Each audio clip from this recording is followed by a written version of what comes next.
The greatest lie ever told is that your fortune is out there. It's an echo from within. Have you ever felt a deep, unshakable knowing that you are destined for something more? A quiet whisper from your soul telling you that the life you are currently living is just a shadow of the magnificent reality that awaits? If this resonates with you, if you feel that divine spark of potential within, then know that you are in the right place at the right time. You are not here by accident. This message is a beacon, a signal from the universe meant just for you. Before we embark on this journey together, I invite you to connect with our community of fellow seekers. Like this video to anchor the energy, subscribe to continue receiving this divine guidance, and share in the comments below what part of your soul this message touches. Many simply write, "I am ready," or "This is for me," to affirm their alignment. Your journey of transformation begins now. The most profound secret to a life overflowing with joy and abundance, a life that feels like a masterpiece painted by the hands of the divine, is a truth so simple yet so powerful it can shatter the chains of limitation forever. Listen closely, for this is the key. You must learn to invest more energy, more focus, more sacred effort into the alchemy of your own soul than you do in the labors of the external world. Your job, your daily tasks, they will provide you a living. But the sacred work you do upon yourself, the polishing of your inner diamond, that is what will gift you a true fortune, a legacy of light. I have witnessed a universal law play out time and time again in the lives of countless souls. Your external reality, the abundance you experience, will rarely, if ever, rise above the level of your own inner development. Your income is a mirror of your spiritual and personal vibration. Sometimes, the universe may gift you a sudden windfall, a lucky jump in fortune, a fleeting taste of a higher reality. But listen, if you have not grown your soul into a vessel capable of holding that new, higher frequency, the energy will inevitably recede. The waters of abundance will drain away, returning to the level where your consciousness currently resides. Life has an uncanny, almost magical way of maintaining this equilibrium. It's a divine feedback system. Imagine someone hands you $1 million, a sheer torrent of financial energy. The universe is testing you. It is asking, can you become the person who is worthy of this energy? Can you raise your frequency to match this gift? Your most urgent task, in that moment, is to rapidly expand your consciousness, to become a millionaire in your soul, in your mindset, in your very essence. You must become a vibrational match for the wealth you now hold. If you succeed, the money will stay, it will grow, it will become a tool for greater good. But if you remain in a frequency of lack, of fear, of unworthiness, I promise you, with the certainty of a sunrise, that energy will find its way out of your life. It will slip through your fingers like sand, disappearing back into the cosmic flow, seeking a vessel that is truly ready to receive it. There's an old wisdom that says, if you took all the money in the world and divided it equally among every single person within a very short time, it would all end up back in the same pockets. Why is this? It is not about luck or injustice. It is a law of energetic resonance. Wealth is not something you chase. It is not a prize you hunt down in the wilderness of the world. Success, in all its forms, be it love, health, or riches, something you attract. You draw it to you by the person you become. It is a magnetic force, and you are the magnet. So, instead of pouring all your life force into pursuing external treasures, you must turn your gaze inward. You must dedicate yourself to the sacred art of personal development. The true source of happiness, the kind of deep, abiding joy that nothing in the world can shake, is never found in what you get. True happiness is a reflection of what you become. It is the resonance of your soul finally aligning with its highest potential, its divine blueprint. The outer world is merely the echo of the song your inner world is singing. Now, if you feel that fire of excitement in your belly, if your soul is stirring with a readiness to change, to shed the old skin and step into a new, more radiant version of yourself, then let me offer you a sacred map. Let me give you the foundational steps, the divine keys to unlock a life of profound transformation. These principles can reshape not just your finances, but your personality, your relationships, your entire experience of reality. Everything, absolutely everything, can change when you apply these truths. Here is the first and most vital step on this sacred journey. You must find out how things truly work. To fundamentally change your life, you need more than just hope. You need ideas. You need sacred knowledge. There is not a single limitation in your life, not a single mountain of struggle that cannot be moved by the power of a new, divinatory idea. My own great mentor taught me a lesson that reoriented my entire existence. He said, "The major problem in life is not a lack of resources, it is a lack of ideas." Before I heard those words, I was trapped in a cycle of lack. I would cry out, "I don't have any money." And I believed that was the core of my problem. It felt like an insurmountable wall. But he looked at me with wisdom in his eyes and said, "No, that is not your problem. Your lack of money is merely a symptom. Your true problem is a lack of ideas on how to create wealth, how to attract abundance, how to align with the flow of prosperity." I was confused at first, for my empty pockets felt so real, so solid. But then, the truth of his words began to dawn on me like a new sun. It isn't the lack of money, it's the lack of divine insight. So, if you truly desire to change, you must commit yourself to becoming a student of life. You must embark on a constant, dedicated study of finding out. If you wish to be successful, you must not leave it to chance. You must study success. Immerse yourself in the lives, the thoughts, the habits of those who have achieved what you desire. If you wish to be happy, you must study happiness. Learn its mechanics, its frequency, its triggers. If you yearn to be wealthy, you must make wealth a subject of your most intense study. Do not be like those who wander through life with their fingers crossed, simply hoping for the best. That is a path of powerlessness. That will not do. You must take your destiny into your own hands. You have to study the principles that govern the economic, the social, the spiritual, and the personal dimensions of your life. Make it a sacred quest for knowledge.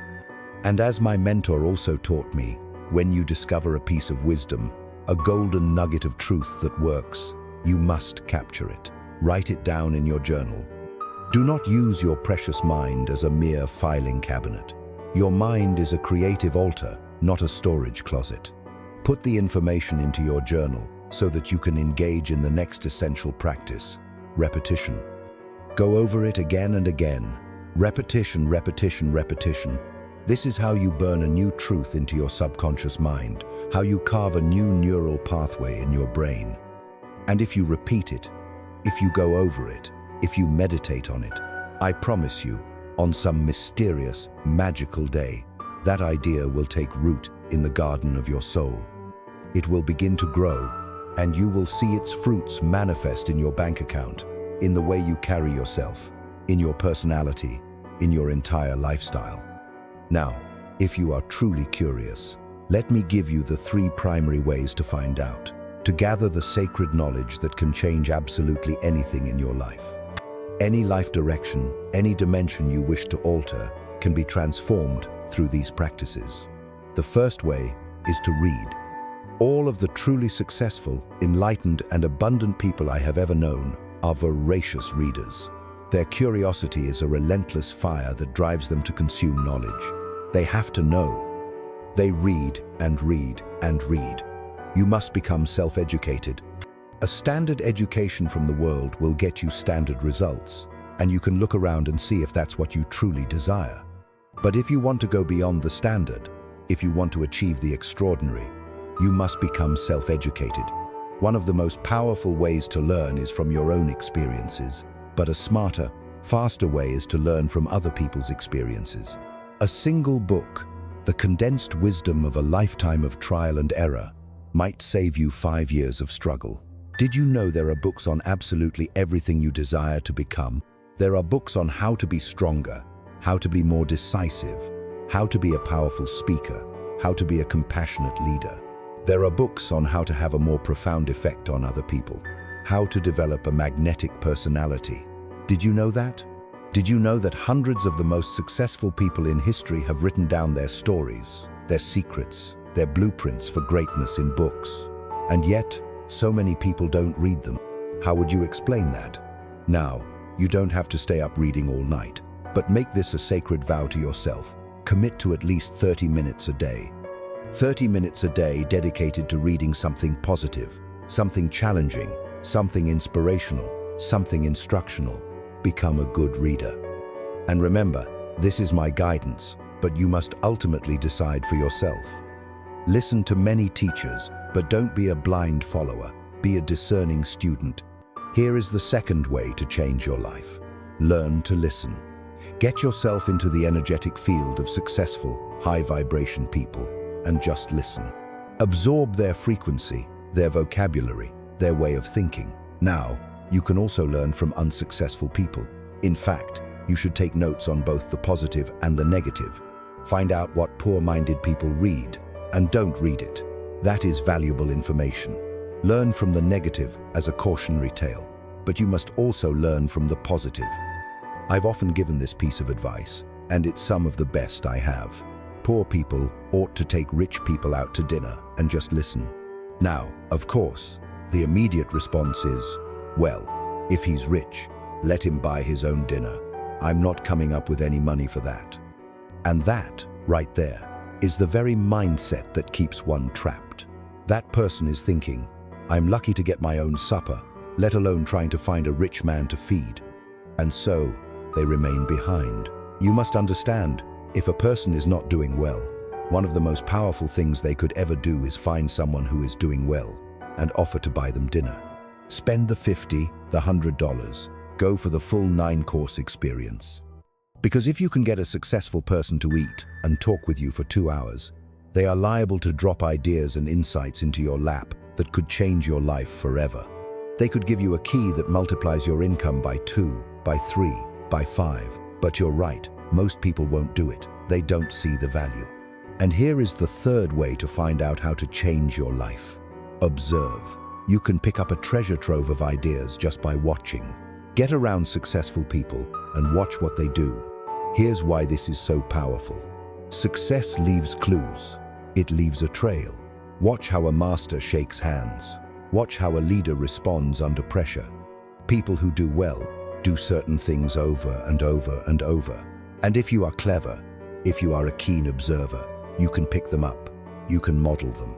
If a man is making $10,000 a month, I would watch how he walks.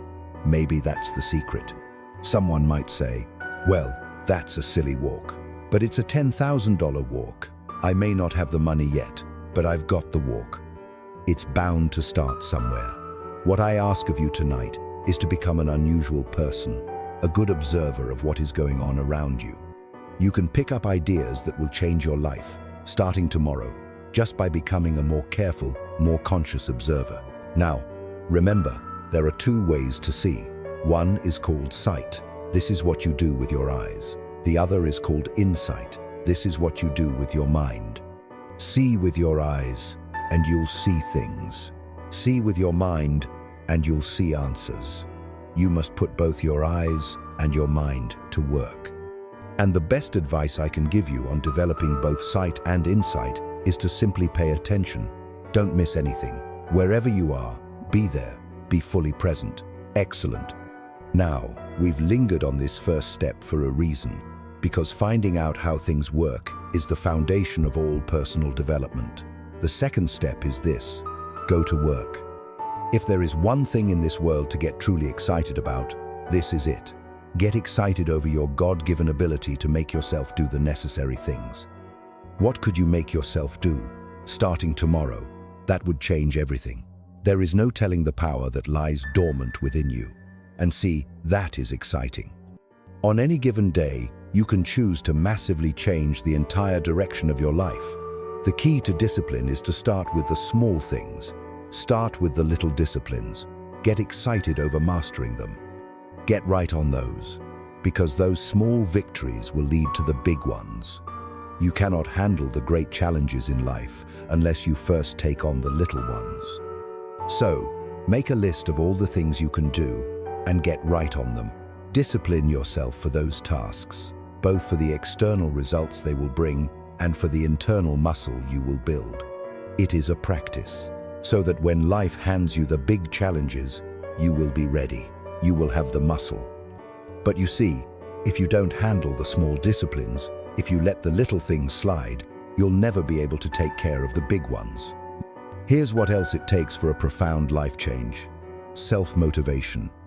Now, it's a key phrase, but I don't know why we even call it self-motivation, because it's really the only kind of motivation there is. You have to motivate yourself. You cannot give that power away to someone else, making your inspiration dependent on them motivating you. I hear people say, "Boy, if somebody would just come by and turn me on, what if they don't show up?"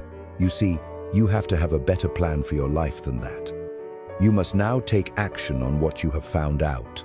Do not let your learning lead only to knowledge. If you do, you will become a fool, full of theory but empty of results. You must let your learning lead to action. Then you can become wealthy. And there are many kinds of wealth, I understand that. Money is one of the least of all values. I know some people with a lot of money who are very, very poor in spirit, in joy, in life. Now, here is the third and final step to personal development, and then we will wrap this up. Step number 3 is a simple caution, and all through life, we need these little cautions. This one simply says, don't try to beat the system. Find out how it works, and work with it. But don't try to beat it. Some people learn just enough to start slicing it, shading it, thinning it, cutting corners, and looking for cheap, easy answers. Don't fall for that temptation. You will only wind up with a cheap life. Find out how it works best, and then do it that way. Even though it seems to take a little longer, do it right. Don't compromise with what is right. So, if I had one final word with you tonight, one-on-one, just you and me, my personal advice to you would be this. This year, reach deep down inside of you and come up with more of those remarkable, untapped human gifts. They are there, waiting to be utilized. And then, change anything and everything you want to change. I challenge you to do that, because you can change. You don't ever have to be the same again after tonight, only by choice. Starting tomorrow, what are you going to do that will make a difference in your life's direction? It's a good question. What are you going to do starting tomorrow that will make a difference? Because if you don't do something different starting tomorrow, guess what? It's going to be the same. And that way, you can easily guess what the next 5 years of your life are going to be like. Just look at the last 5, because the next 5 are going to be just like the last 5. Unless you and this is the major key tomorrow, change it all. Or change a little. Or change something. Or don't change. It is choice time. You can do whatever you want. But isn't it nice to know that on any day you wish, you can change your whole life?